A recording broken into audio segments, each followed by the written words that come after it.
All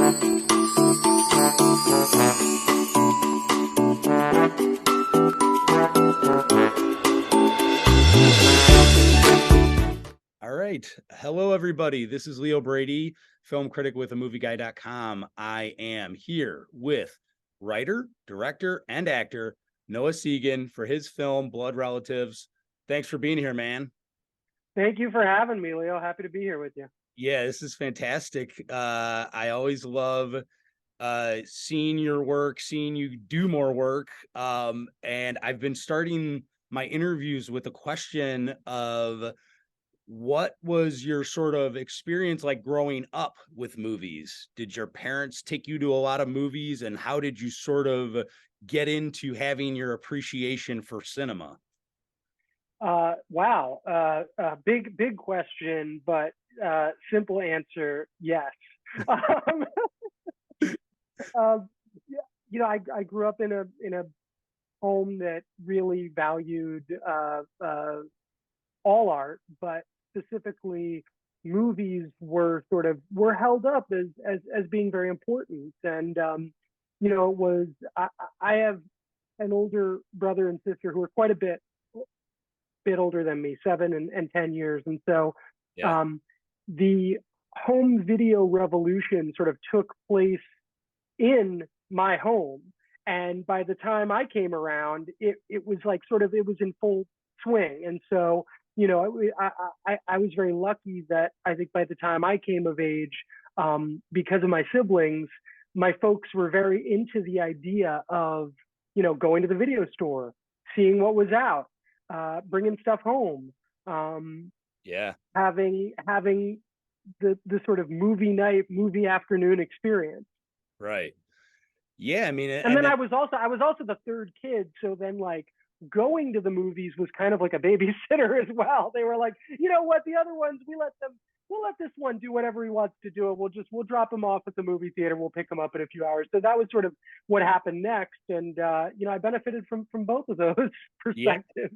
That me and you have that very much in common. I'm the baby of three, and I had that experience as well, where my brother and sister were like, we're just going to this movie, so I guess you're going with us. And I think led to me seeing movies either I probably shouldn't have been seeing, but also getting a head start on sort of having film history in the back of my mind, right? Definitely, yeah. That was a big thing. Was being shown movies that my older siblings were allowed to see, that nobody really asked the question whether it was appropriate for me. Yeah. And now here I am making movies that are a little left of center, we should say. Yeah. Well, and let's get into that movie, because you wrote it and directed it and you act in it, but I wanted to sort of get a little bit of an idea. Where did this idea come from to make sort of what I felt like, and I could be interpreting it wrong, but what I felt like was a vampire road trip movie in a way? What's your inspiration, and talk about that, how getting it written, pen to page? Well, the writing process was really writing in between my infant daughter's waking states. I had become a dad, and I was home a lot with a baby, and I kind of wanted to talk about that. I kind of wanted to explore that, and I worked a lot in genre, and I love horror movies. I love spooky movies. I love adventures, and I sort of felt like it made sense to try to play in that world of movies that I love so much, but sort of tell my own story. And I ended up thinking about, again, movies that I love, movies like Paper Moon, which is a father-daughter road trip movie, no vampires, Right. or Raising Arizona, which is sort of about people who maybe shouldn't have kids having kids, but then they do. It's sort of all this. There's a lot of material out there for people who are trying to deal with what it is to be a parent. Right. Yeah. I mean, and also too, well, first of all, I relate with that so much. I mean, I think that's why I gravitated to this movie so much as well. It's kind of like a guy who's just discovering something, and it's sort of a shock to his world. But I love that that shock sort of comes in this actress, Victoria Morales, who is just like, she's really so charming. The two of you work so well together. So talk about bringing her onto the project. And was she your first choice? She was my first choice. She was, if you know, I mean, she was the only choice. It was, you know, in that she had done a day's work on a movie that she stars in. There was one day that Josh Rubin, who's our producer and who has a really fun part in the movie as well, and he's a great filmmaker in his own right. He made Scare Me and Werewolves Within.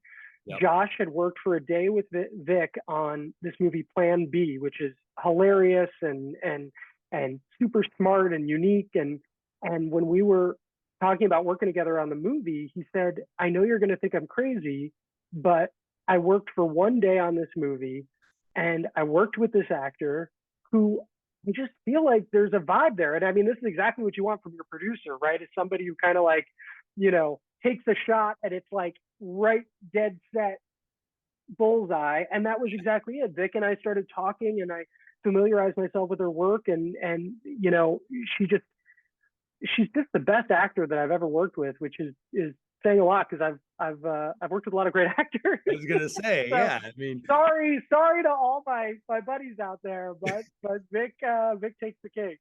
yeah. Yeah, I mean, God, the two of you are so like, I found sort of that just there's an arc to it all, which is really, really important. I wanted, obviously, you know, you probably get asked all the time about Knives Out and working with Rian Johnson. But this is sort of your first time, and sort of your first time. You directed a bit in an anthology film, but this is really your first full feature movie that you've directed. You know, this is your baby. So, but working with Rian Johnson, that's got to be a guy who you could at least maybe bend his ear and say, how do I do this? Or what's the process you would recommend? Do you look to him, or do you talk to somebody like that to get a little bit of ideas prior to your first directing your first movie? I mean, I don't know how he has the time to direct and write complicated whodunits and you know, have a TV show that he's working on, and then also spend like hours and hours and hours all the time Yeah. helping his buddies. But he does. Yeah. He's really generous, and you know, he was very helpful in a as a you know, as a person to just give notes and give thoughts and sort of, you know, just say, hey, listen, you know, what do you think of this idea or that idea? But also, I mean, just having spent so much time with him on a set and really seeing what it means to um, just keep people happy Right. and make them feel excited about being there, and keep the mood, the kind of mood that is, you know, contagious. Right. You know, and that's something that, like, as valuable as him giving me an idea or a you know, helping me sort of, you know, come up with an idea for a script or for an editing note, you know, really kind of mechanical stuff. It's the many years of him having set an example on set that was like the most valuable part of counting him amongst my friends. Yeah. Yeah, that's awesome. Yeah, because I hear about how stuff like that always becomes sort of your set of film school in a way, and it's just like, so it has to be at least refreshing to know that you're on a one set with this guy, and you're saying, did being able to work with a guy like that, does that help ease your fears? I mean, what was sort of your, now that it's done, now that the movie's done, like, are you able to take a little bit of a sigh of relief, or is it just now, okay, the reviews are going to start coming in. Let's see how that goes first. I mean, don't read the reviews, Leo. Come on, isn't that? I mean, that's number one, right?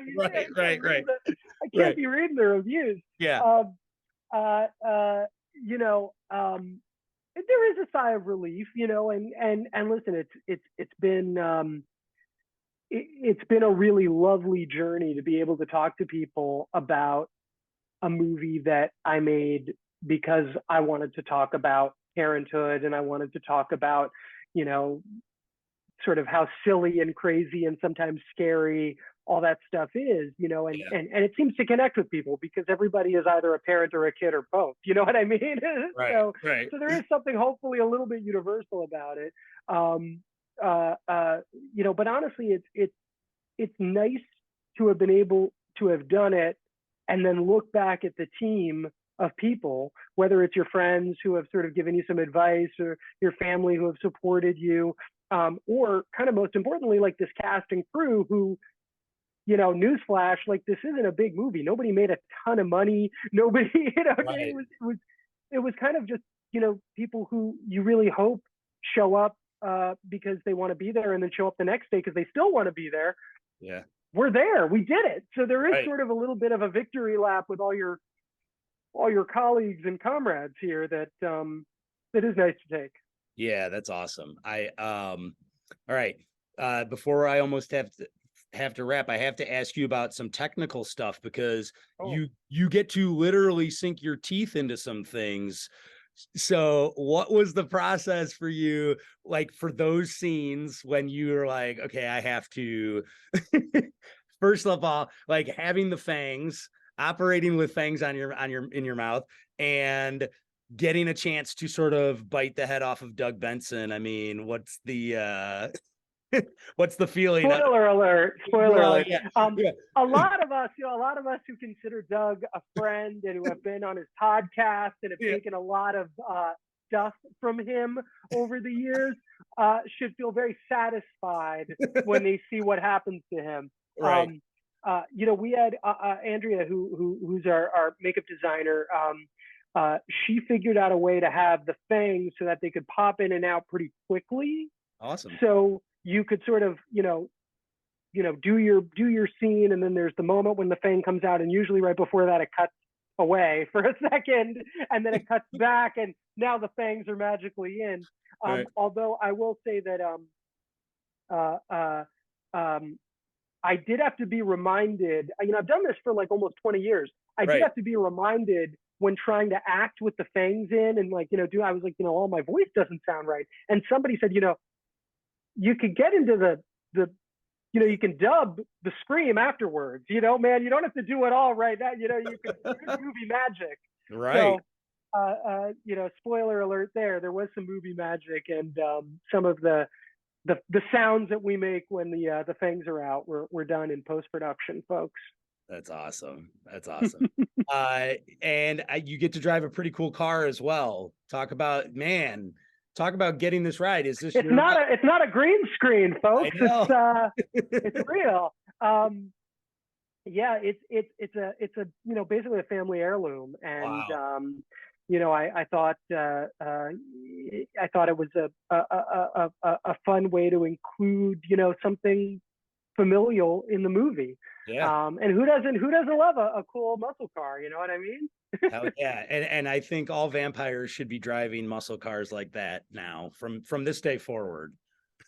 I agree wholeheartedly with your decree. Yeah. All right, Noah Segan, thank you so much, man, for talking with me today. Blood Leo, Relatives, thank you. November 22nd. It's on Shudder. Got to get that right. All right. Awesome. Thanks, Noah. Thank you so much, man. Really Thank appreciate it. you, Leo. I really appreciate it, man. It's been a blast. Yeah, have a good one.